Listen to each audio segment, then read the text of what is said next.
Բացվեցին Կապանի դրամատիկական թատրոնի 90-րդ թատերաշրջանի վարագույրները։ Մեկնարկն ազդարարվեց քաոսի առաջնախաղով։ Երկար սպասված ներկայացումը դիտելու են շտապում արվեստասեր կապանցիները։ Մենք հավասար եղբայրներ ենք եւ պարտավոր ենք միմյանց ճիշտ խնամել։ Խոհեժնենք ինձ։ Այդ կյանք չէ որ դու ես։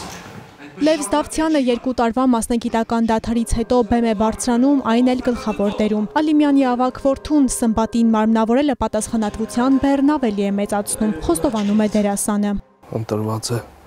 շատ վտանգավոր գործ, որովհետև մենք տեսել ենք այս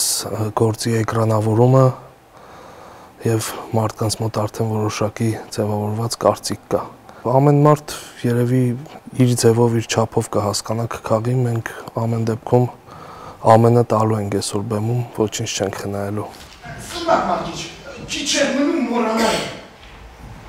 Էլի եկան, դե Միքայելի համար։ Դավիթ Զարգարյանի դերում Տիգրան Ղուկասյանն է։ Ալիմյանների ընտանիքին բարեկամ դարձած հաշվապահի կերպարի հոգեբանական նուրբ անցումները հանդիսատեսին անտարբեր չեն թողնի։ Այս ներկայացման մեջ ես առանձնանում եմ այն տեսակով, որ նա բարի է, ազնիվ, միշտ նվիրված իր գործին, հա, եւ գործողությունների զարգացման շրջանում արդեն տեսնում ենք Զարգարյանին մեկ այլ տեսանկյունից, տեսնում ենք նրա ներքին զգացողությունը, թե նա ինչ ապրումներ է ունենում, հա, այդ ներկայացման ընթացքում։ 90-րդ թատերաշրջանի բացումը պետք է խորհրդանշական լիներ։ Որոշվեց Շիրվանզադեի ամենահայտնի ստեղծագործությամբ տալ մեկնարկը, չէ որ նրա անունով է թատրոնը, նշում է ռեժիսոր Քրիստինե Սլոյանը եւ վստահեցնում, դերասանների համար նոր նշաձողը հաղթահարված է։ Մենք ունենք այսպես ասած Վահե Շահվերդյանից նվեր, որ մոտ 5 տարի առաջ նա փոխանցեց մեր թատրոնին որպես նվեր։ Դա Շիրվանզադեի քաոս պիեսներ, որի վրա աշխատել էր Աչեմյանը, հետո հենց ինքը պարոն Շահվերդյանը ու փոխանցել էր մեզ, մեր թատրոնին, որոշեցինք, որ պետք է այդ ներկայացումը ռիսկի գնալ ու կյանքի կոչել։ Շահերի բախում, ընտանեկան բարդ հարաբերություններ, անհաղթահարելի նախանձ։ Պիեսի ասելիքն արդի է բոլոր ժամանակներում։ Լեփլեցուն դահլիճում հանդիսատեսը սրտատրոփ սպասում էր գործողությունների զարգացմանը, որոնք նորարարական լուծումներ էին ստացել։ Քաոսը, այսինքն մեր մոտ էլ է քաոս առաջացնում ու անընդհատ սպասում ենք վերջին ու տպավորությունները հենց կշեշտեմ լարվածության վրա, որ վերջում ինչ կլինի եւ մի բան էլ, որ շատ հետաքրքիր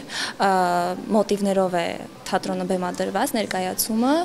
այսինքն հենց հետևի կադրին է նայելով, տեսնում ենք շատ այլ գաղտնի դետալներ, որը թաքցրել է ռեժիսորը։ Ու նույն քաոսը այս բա իմ գլխի մեջ է ինչ-որ չափ, ու սա շատ սենց ասոցացվում է, ինչ-որ բեմում կատարվում է, նաև իմ կյանքի ինչ-որ իրադարձությունների հետ, ու ինչ շատ դուր է գալիս մտահաղացումը, թե ինչպես են ամեն ինչ, ամեն մի դետալ, ամեն մի գույն, ամեն մի շարժում, զգացմունք, այդ մտահաղացումը ոնց են իրանք այդ ամեն ինչը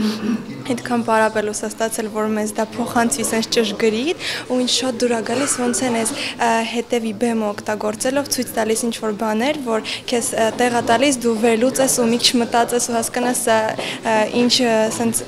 ենթատեքստ ունի։ Թատերաշրջանի բացմանը ներկա էր նաև կրթության, գիտության, մշակույթի եւ սպորտի նախարարի տեղակալ Դանիել Դանիելյանը։ Նրա խոսքով ամենավորակյալ ծրագրերը պետք է գան մարզեր։ Կառավարության օրակարգում է մշակույթի ապակենտրոնացման հարցը։ Պետությունը կլինի եւ լինելու է բոլոր հետաքրքիր նախաձեռնությունների կողքին, մարզային կյանքի ակտիվացում, մշակութային կյանքի ակտիվացում եւ այստեղ հենց դա է տեղի ունենում, այսինքն մարզային տեղային նախաձեռնությունները, որոնք որ ստեղծվում են հենց հողի վրա, հենց մարզային թատրոններում, մեր ուշադրության կենտրոնում են նույնպես, որովհետև առանց դրա չի կարող հավասարակշռություն տեղի ունենալ եւ շատ ուրախ եմ, որ այս մեր հայկական դասականը Շեքսպիրյան շնչով եւ շատ հետաքրքիր թեմայով ուրեմն տեղի ունենում Կապանի թատրոնում։ Առաջիկայում Կապանի դրամատիկական թատրոնը հանդես կգա այլ նոր ներկայացումներով եւս։ Դե իսկ հանդիսատեսը քաոսը հոկտեմբերին դիտելու եւս մեկ հնարավորություն ունի։ Բոլորդ իմ թշնամիներն եք։ Իմ երեսերը չեք տեսնի։